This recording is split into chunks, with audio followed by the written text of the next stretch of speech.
Well, yesterday in our immediate area, most of the heavy thunderstorms went a little to the south and a little to the north. We did get thunderstorms, though.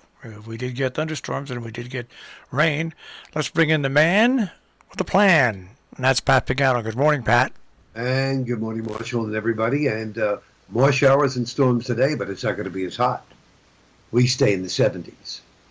We have showers and a thunderstorm tonight, mid 60s. Showers and a thunderstorm tomorrow, only in the 60s. We stay in the 60s. Saturday, we stay in the 60s with showers. I don't think there's going to be any thunderstorms around on Saturday. Then on Sunday, we have some sun. That will boil up a shower or thunderstorm Sunday afternoon. But I think Sunday night should be okay. And Monday, we'll just be back to hazy, very warm and humid weather with highs of 85 to 90.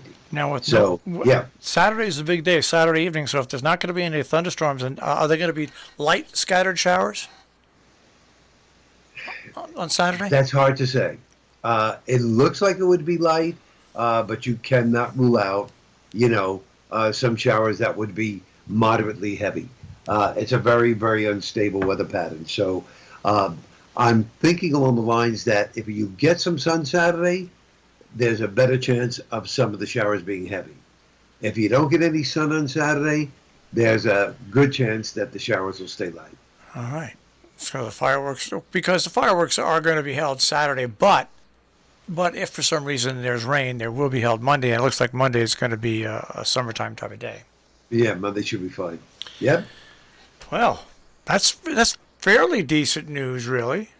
I mean, it's not a rain-free, holiday weekend, but it's certainly better than, Memorial Day. But as I told you over a week ago, I was not liking the pattern anyhow as we moved into July 4th weekend. And unfortunately, that is, basically the way it's going. But, it could always be worse. For instance, we have a new tropical storm, and it's called Elsa. It's in the south central Atlantic. And the Hurricane Center is taking the system across the Dominican Republic and across Cuba, Florida, up through the Carolinas, and to Cape Cod late next week. Wow. This time, late next week. So we'll have to see. I mean, you and I both know that these storms can do anything that they want, and that track right now could be completely changed. I mean, if the storm were to move more west and northwest, it could move into the Gulf of Mexico, and that would change the whole deal. But right now, the Hurricane Center seems to be, or the GFS model, seems to be favoring a track along the East Coast sometime late next week. We will watch it. And the only thing, when I saw the name Elsa, I remember, tell me if I'm wrong, wasn't there an actress who wasn't she the one who played the Bride of Frankenstein way back in the day? Wasn't it Elsa, was it Elsa Manchester or something like that? I don't. Do you remember? I don't remember. I remember Frankenstein. I don't remember. I'm Googling it right now. Who played Bride of Frankenstein? Elsa Lanchester. Is that it? Yeah. Elsa Lanchester. See, I was right. Yeah. That's the only Elsa I know or know of. And you know what? Her regular face doesn't look that different from being the bride of Frankenstein. That's not nice much. She looks a little like it. Oh gosh. Maybe that's why they had to play it. Oh goodness gracious. Well, that's amazing. It's that's the good thing about Google, and it's also the bad thing about Google, where you can find information like that. If I had Google when I was in high school, I would have asked it math questions and everything. I know. I mean, the students today don't realize how lucky they've got it. I mean, and what about YouTube? Yeah, I mean, all the stuff is out there, and like I used to sit at home with homework, especially with geometry and algebra. Now all you have to do is enter in the equations and ask for, and boom, and there they are. Yeah, I mean, I remember always being stuck, especially in math in high school. And I had a cousin who was very good at it. And I would have to go to his house, and he would have to show me. But nowadays, let's just say you are stuck. You could go into YouTube and you could type, you know, um, whatever you need to know, and bingo, you'll have a video presentation, almost like being in front of the teacher. Yes, Mr. Draper was my geometry teacher, and he knew that I struggled with it. So he said to me at the beginning of the year, I'd never forget this, Marshall, just sit in. I'm not going to ask you any questions in class. I'll do some extra work with you during study halls, and we'll get you through this year. But he knew that he took the pressure off where I didn't have to embarrass myself in class by not knowing what the hell was going on. And he worked with me in study halls and got me through that year. Because I've never been good at algebra or geometry. Never. Yeah, well, Algebra 2, you had to know the rules. You know, if I said to you, very simple, if I said to you, subtract the following fraction, and it's plus 5 over plus 5, you know that you have to change the sign of the bottom number and then proceed according to the rules. Okay?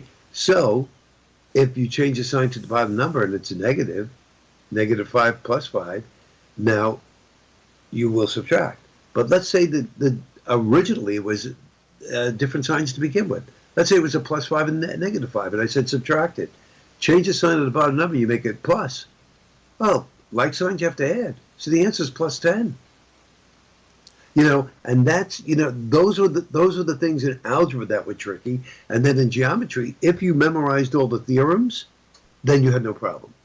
Because, they could put anything in front of you, whether it be right triangles, spheres, whatever. But if you knew all the theorems, then you could just work right down the theorems and list them one step.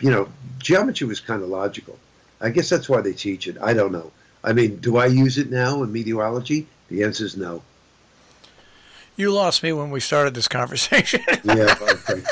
Plus 5, minus 5, the equations, the theorems. I hated the theorems. I hated them. Yeah, I you had to hated them. memorize them. I memorized this, I said. But anyways, well, at least I don't have to do that in my job. I don't have to do Yeah, that exactly, and neither do I. But I thought I would have needed it because at that point I knew in high school that I wanted to go in for meteorology, and I'm thinking to myself, I better really, really, get down on this math, with physics and all that other stuff. But thank goodness, I didn't go into that end of meteorology because there are meteorologists around that do coding and all of that stuff, and they need their math. Well, I just figured I knew how to add and subtract, and I knew how to multiply, and if need be, I could divide. And I figured that's all I needed to get through life: add, multiply, subtract, and divide.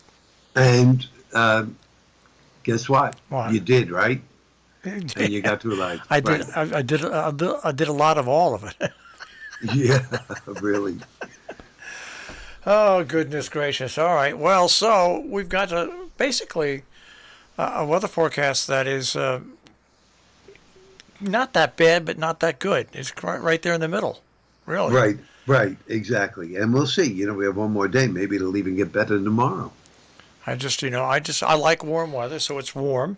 It's still, there's still humidity out there. Oh yeah, Yeah, that's not going to, and with the mention of showers, that it's got to be humid. yeah. It's just not going to feel as bad because the temperatures are going to be cooler. All right, and who knows? I think we're going to get. It's the first year back after the pandemic. I think that the good Lord will grace us with good weather for the fireworks for the Salisbury Rotary Club at Lime Rock on Saturday.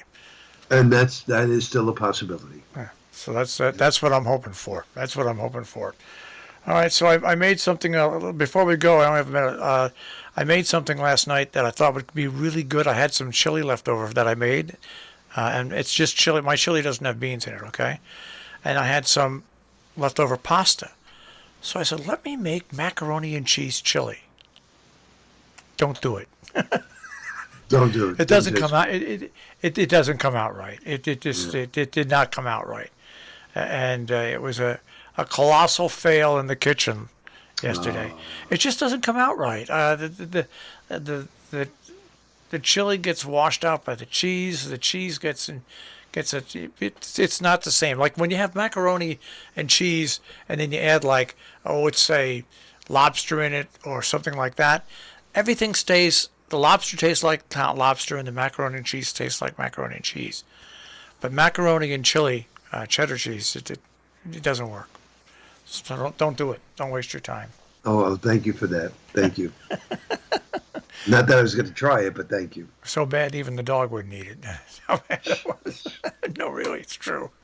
Hey, Pat, I want you to have a good day, and we'll check with you tomorrow. Tomorrow with the big weekend forecast. All right, take care, Pat. Bye-bye, Moisture. Pat Pagano this morning in the Weather Center with a check on our tri-state forecast here on Robin Hood Radio.